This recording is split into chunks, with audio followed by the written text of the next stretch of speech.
Welcome back, everyone, to Third Street Reactions. I'm Zakk. Shane. We are back with Samurai Jack. We're in Season 4, Episode 12. Do you remember what happened last time? Yeah, it was that noir detective, retired droid, assassin droid, or assassin robot, I should say. Yeah, he was retired. Yeah. Just like you said Blade like, Runner. You said like how he talked. Yeah, it was a Blade Runner-esque universe. It was very noir. It was very rainy. There was a narration, though. We all know that Harrison Ford, true version, doesn't have that narration. No, he was very upset with it. He was. I'm really looking forward. He said he's very excited about Indy, the new Indy, and I guess it's his last role. And John Williams even said that he's probably going to retire too. So we just saw that James Earl retired. Yeah, he signed off on. He actually retired a long time ago, but they kept asking him to do Vader. Yeah, and he just said, "Just take the rights." So yeah, the rights to his voice and all that shit. Yeah, and it's like because of the nature of the voice, you can take those rights and they can last forever, and there's no kind of shenanigans with it. Yeah. Anywho, we mostly focused on the droid or assassin droid's point of view throughout the episode. Very unique art style that you definitely commented upon in the video. Yeah, and you know me, I've always praised this show's art. I was particularly praising it in this episode, though. You were. Yeah. It was very unique. It's a unique perspective. Jesus fuck this fly. We're gonna have like a Breaking Bad episode.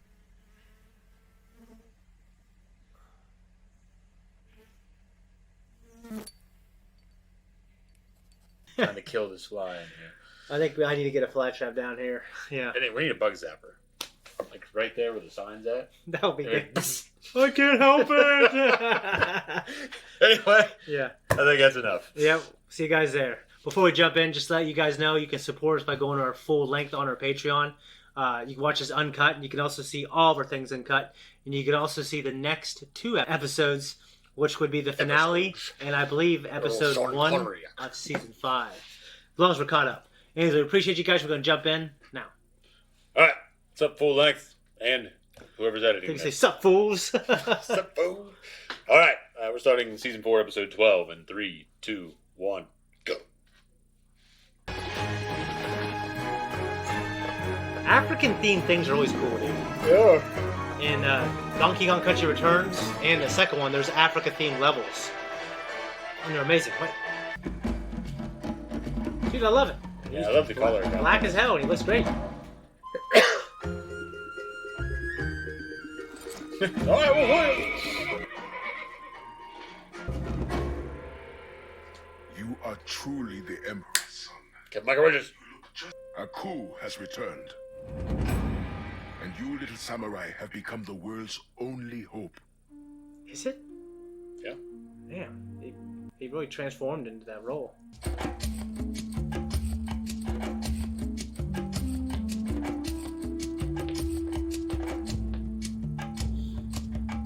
We got to see them in like the pilot, and that was the last time we saw them.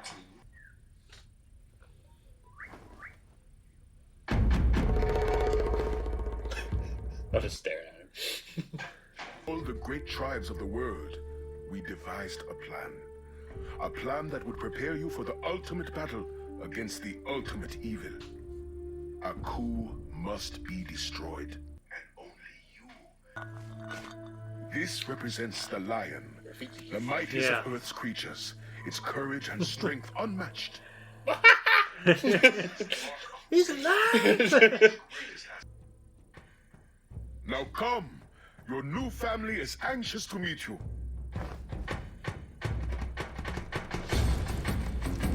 On waiver. Yeah, it's moving, man.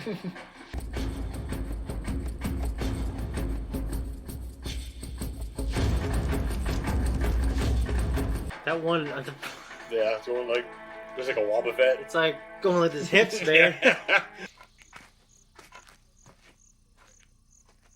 This is the umlangata. It is made from our land's Abdullah Obligata! I was trying to remember what the fuck it was called before I could...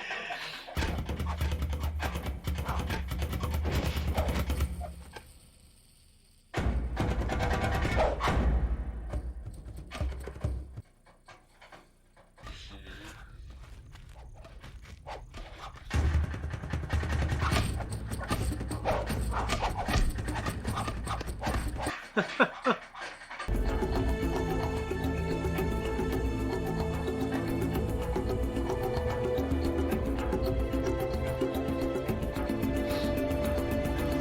that shadowy place over there? Yeah, that's what I was. That is low. You must never go there.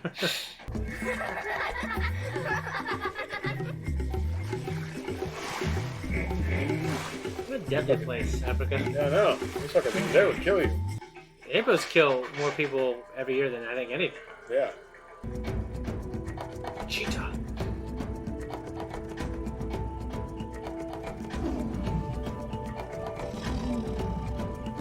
Tartakovsky lion.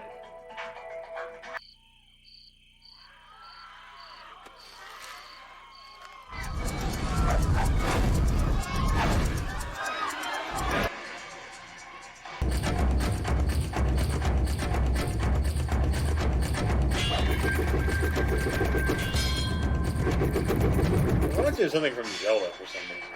From what? Zelda? Like the Oracle of Seasons or something? Like Onyx, whatever that was named, General Onyx. I actually never played Ages or Seasons. Jesus. We cannot find him.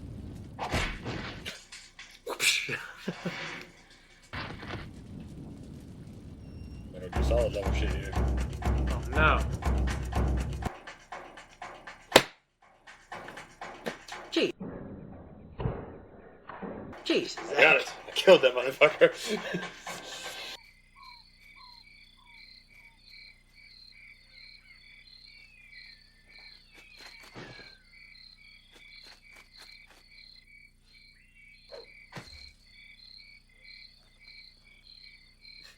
They're like wandering around like they're unhappy. Look at them. That's what I'm saying.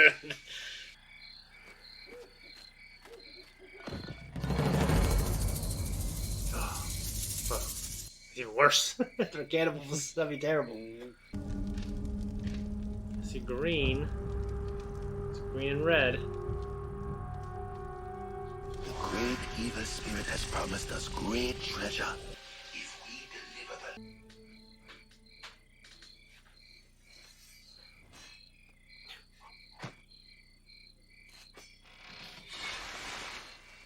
The giant sword, not Ocarina of Time. Yeah.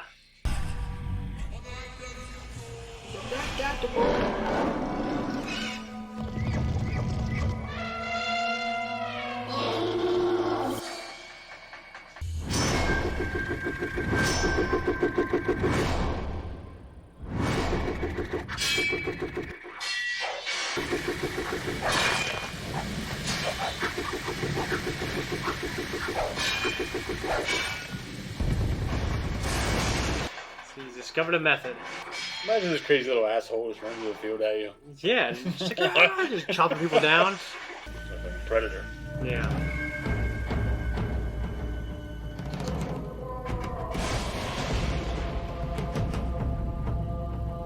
I kind of thought it'd be cool if he was wearing the clothes that the different people were teaching him while he was there.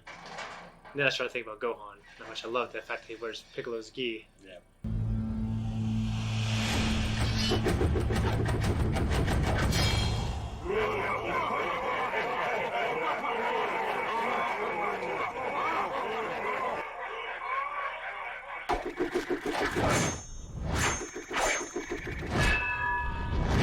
Oh, fuck yeah.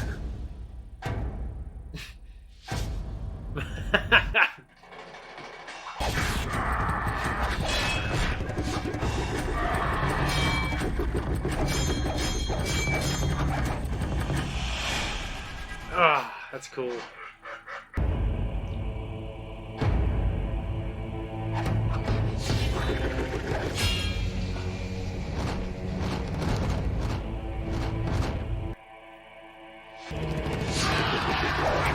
You wouldn't be able to sneak up on anyone.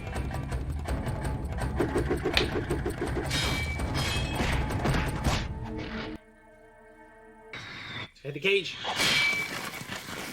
Slave revolt. I love a good We got a revolt. bunch of sticks to use too. Yeah.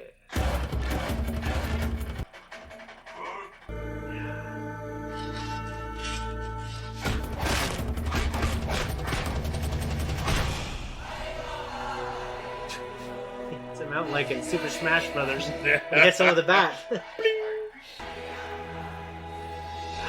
I know we won't get it because there's only one episode left of this, but I would love to have these for all the different places he trained.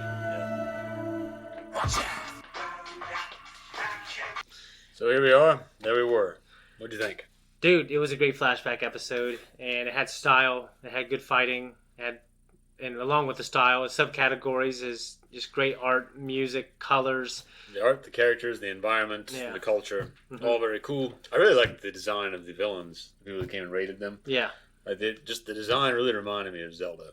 The funny looking hood, because it wasn't like pointed like a Klansman. It was like it was like bent like a wizard's cap or something. Okay. A weird wizard cap thing going on, and which there might be some harkening back to some tribe over there or culture that did that. I don't know. Yeah, maybe. But the bells really reminded me of Hellboy. There was a Macomo or something like that. You walking around though, and everyone would be jiggling. Yeah, I know. Yeah, it's like you couldn't sneak up on anyone. Maybe that's why they do it. So they put them on cats. On what? Fucks. Yeah, you're right. I don't have bells on mine, but they don't always sneak. They just lay there. And I don't know, for some reason, the environment of the little town where they took all the prisoners really reminded me of Fafford and the Grey Mouser, which was there was a story, and I can't remember right now who wrote it, so you have to forgive me, but Mike Mignola did art for the comic version of it. Okay. And I have it down at the house. Other than that, what'd you think? You were talking about Mike Mignola. I follow him on Instagram just because of you, and and although I've said what is so great about this particular thing, when you scroll through that and you see some of the things on there, that is absolutely incredible. Yeah, and I love actually when he colors stuff, man. When he does his paintings. Yeah, normally Dave Stewart does all the coloring for most of his comics. Okay, well, you had that grayish blue, like steel look for a lot of his stuff, for like the mountains and things like that. Yeah. But when I think of I guess an art style, Tartakovsky, and obviously I'm throwing a little bit of what I know of the Clone Wars in there. I'm sorry, Star Wars, Clone Wars, not the Clone Wars. The Clone Wars is the new one. It really is just one of the coolest looking cartoons I've ever watched. You know what I mean? I know there's a ton of, especially Cartoon Network, it's a breeding ground for really unique art and cool different types of stories that you won't get on other channels. But this truly is really good. And the African setting is just one of my favorite settings in video games and in cartoons and stuff like that. Yeah, I agree. The ambience there is just something I don't know. We grew up with The Lion King. Yeah. That was big when we were young. Yes. And we watched Aladdin, but I can't remember when that fucking came out. I think it must have come out in the 90s. Yeah, I mean, they came out real close to each other. So we had both. One was first, one was after. I think Lion King was first, actually. No.